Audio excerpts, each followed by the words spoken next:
Well, I guess this is Politics 101. How to use the virus to get what you want when you can't get it at the ballot box. I'll call it virus abuse. And there are plenty of examples. Start with Illinois. That state wants you, the federal taxpayer, to cough up, $40 billion. Governor Pritzker says states need money because of the virus. OK, that's true.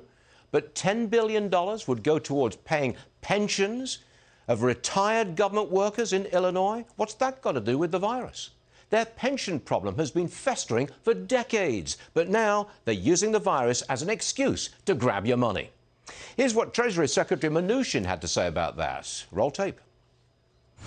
I think it's very clear that anything that Congress does is not going to have a bailout of pre-coronavirus issues. So states that were mismanaged beforehand are not going to get a federal bailout. All right, not going to get a federal bailout. There's straight talking for you.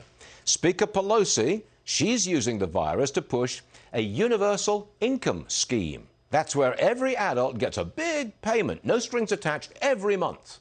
Democrat Tim Ryan on this program suggested $2,000 a month, and that would be on top of unemployment pay, welfare, and checks from the Treasury. The Speaker says this kind of scheme is worthy of attention.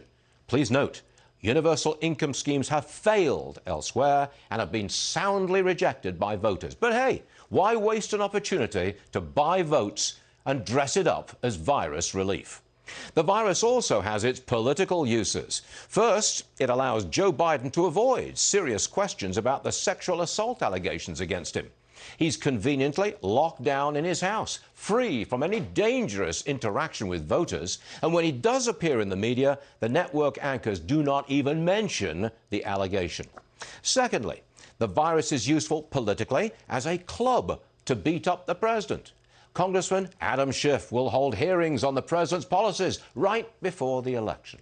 Please don't tell me that Mr. Schiff embodies objective analysis. He's a Democrat who detests the president, and he'll use the virus as an excuse to pour out his contempt.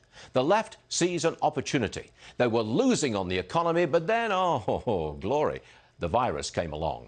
Here's the bottom line. Some states have messed up their own economies, so now they use the virus to grab your money. Some Democrats use the virus to buy votes with your money. And which leftist can resist the temptation to use the virus as yet another excuse to show their extreme dislike of President Trump? It's called virus abuse.